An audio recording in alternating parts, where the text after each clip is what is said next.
Alors, Félix Mukuna, bonjour. Bonjour, Madame de la Presse. Vous êtes commandant de la PCR Kasaï Oriental. Il y a une vidéo qui est devenue virale sur les réseaux sociaux. Dans cette vidéo, on montre la PCR dans un jeu de projectiles avec les personnes appelées communément les taximens moto. Est-ce que vous êtes au courant de cette vidéo? Je ne suis pas au courant de ce qui se passe, mais néanmoins, je connais quel incident qui pouvait être le générateur de tous ces actes. Quel est l'incident? Ok. Hier, aux environs de 18h, pendant que nous étions encore au bureau, l'officier de permanence Moulamba Kayembe m'appelle pour me dire qu'on avait jeté un corps dehors notre enclos. Lorsque je suis parti, j'ai d'abord récupéré la victime que j'ai trouvée sur des lieux pour l'évacuer à l'hôpital. Pendant qu'ils évoluaient avec Kabassele, moi j'étais derrière. J'ai vu un groupe de suspects là qui tantôt se camouflaient et qui venaient juste après Kabassele pour aller à l'hôpital. Et étant à l'hôpital, j'ai d'abord récupéré les suspects parce que dans notre technique de la criminologie, vraiment ils y étaient pour quelque chose. Ce sont d'ailleurs eux qui étaient venus déposer l'homme en question. Alors, la victime, nous l'avons hospitalisée chez Notre-Dame. Et j'ai pris les suspects, c'est là où je connaîtrais les problèmes, à l'état-major. Lorsqu'ils étaient dans l'interrogatoire, qu'ils vont dire non, celui qui est à l'hôpital, c'était leur frère. Et ce monsieur avait connu des problèmes à Chilonde où il était dans le cadre de commerce parce qu'il est colporteur de vélo et dans le commerce il devait transporter pour un groupe de mamans 600 000 francs alors qu'il n'a pas pu, donc il devait tenter une chance pour un deuxième métier. Malheureusement, le deuxième métier, il étant interpellé avec la moto au niveau de Kanyanya, il a essayé de demander avec les 20 000 francs qu'il avait et que les policiers ont dit non, ce serait une corruption. Ils ont amené la moto en fourrière. Alors c'est ce qui l'a mis en position de se donner la mort par les poisons en utilisant des substances toxiques ou nuisibles. Voilà les cas. Après votre intervention, comment la victime se porte? Non, pour le moment, c'est bien déjà à 3h du matin. Les médecins vont m'appeler pour dire non, il parle déjà, il s'étonne comment il était là et tout ça. Le matin encore, je suis passé par là. À 6h, j'étais là. Je l'ai vu.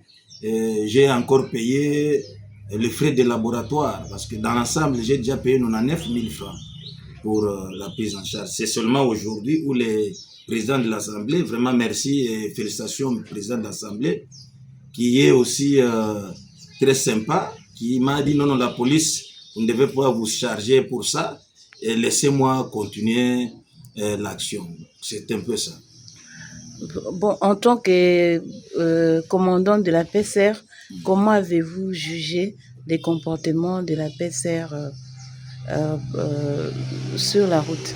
Non, par rapport à la contravention, je n'ai pas vu le mal de la PCR parce que nous avons pour mission aussi d'interpeller les usagers. Il y a eu des contraventions routières. Les messieurs n'avaient pas de documents, n'avaient pas de casque. Mais ils pouvaient venir s'il était dépassé. Nous savons que les moyens peuvent poser aussi problème. Mais on peut voir les autorités. Nous aidons beaucoup de gens sans seulement réclamer l'argent. Et au niveau de l'argent, il n'y a pas d'appréciation. C'est les commandants qui apprécient. Je n'ai jamais vu, mais pourquoi limiter sa vie seulement pour de faits bénins? C'est là où je n'ai pas aimé. Je n'ai pas vu le mal des policiers. Le policier a fait son rôle. Les commandants devaient faire aussi le sien. Alors, par rapport à la vidéo qui circule sur les réseaux sociaux, là, on peut apercevoir la PCR en train de jeter aussi les pierres à des personnes. Comment vous avez jugé? Si les personnes commencent avec des pierres, la personne ne va pas utiliser les armes. C'est la réciprocité. Vous venez avec des projectiles, nous devons réagir avec des projectiles. Ce n'est pas mal parce que ce sont des humains. Nous avons aujourd'hui 5 policiers qui sont aux hôpitaux à cause de ces mouvements-là. Imaginez-vous, la personne n'est pas décédée. Mais on commence déjà à se jeter sur la police. Alors qu'il fallait qu'ils se croisent les bras, qu'ils fuient le terrain. Non, ce sont des humains. On vous jette une pierre vous retournez aussi avec la pierre, c'est normal. Alors, s'il y a mort d'homme, D'où? Du côté de la police ou bien de quel côté? des deux côtés, qui sera responsable? Non, mais ils ont attaqué. Ils doivent comprendre que la police, c'est la police.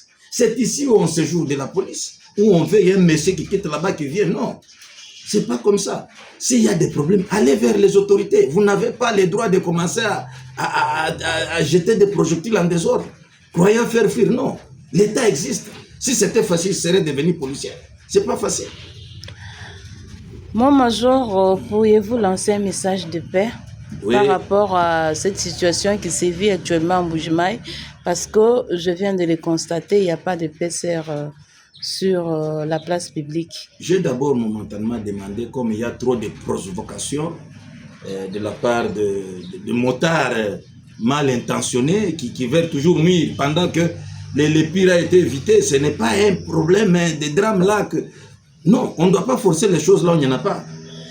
L'effort que nous avons pu faire pour ramener la PCR à un degré où il n'y a plus de problèmes sur terrain, ça ne profitait pas aux autres. Il y a d'autres personnes qui voulaient qu'il y ait toujours, on a bousculé, on a fait ceci. Comme ici, il n'y a pas eu de bousculade. Mais ils arrivent, ils amènent des problèmes. Moi, ce que je demande à la population et aux autres usagers de la route, de faire confiance à leur police. C'est un cas isolé qui peut arriver. C'est comme eux aussi, dans leur jeu de projectiles, ça peut arriver qu'un policier meurt. Nous n'allons pas toujours leur attribuer la faute. C'est ça notre travail. Et puis, ce sont des risques de service. Voilà, je leur demande, j'appelle à la paix. Qu'ils comprennent comme un cas isolé qui peut arriver, qui va disparaître. Nous ne devons pas rester là-bas, toujours en train de vouloir pérenniser l'action. Non, c'est déjà arrivé, c'est être comme un sportif. Soit on a gagné, soit on a perdu, et ça passe, la vie continue. Merci beaucoup. C'est à moi de vous remercier, madame.